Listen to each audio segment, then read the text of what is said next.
Coucou tout le monde, j'espère que vous allez bien en ce lundi. Là, on va parler bande dessinée, donc avec Le Gardien de la Lance, qui est sorti en 2002 et c'est en 5 tomes.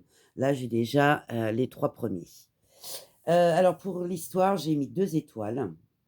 On est en 1936 en Égypte et on a Laurent qui est un jeune archéologue français qui fait une découverte inquiétante en fait dans une tombe inviolée.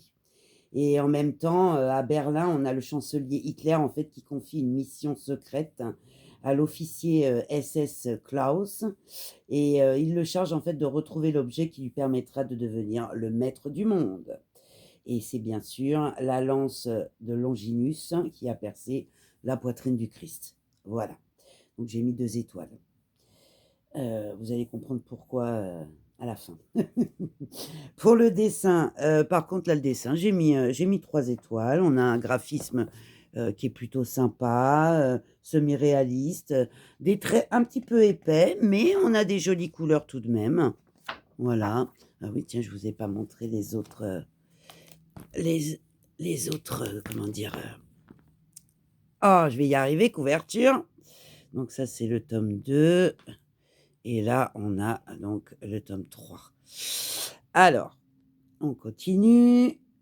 Pour le prix, eh bien, écoutez, j'ai mis 4 étoiles. On est à 15 € pièce et moins de 2 € en occasion, donc c'est pas mal, du tout même. Pour le plaisir de les lire, alors là, par contre, j'ai mis qu'1 étoile. Franchement, l'histoire est peu crédible, à la limite du ridicule, je trouve. Les personnages sont sans intérêt. Je suis vraiment très, très déçue.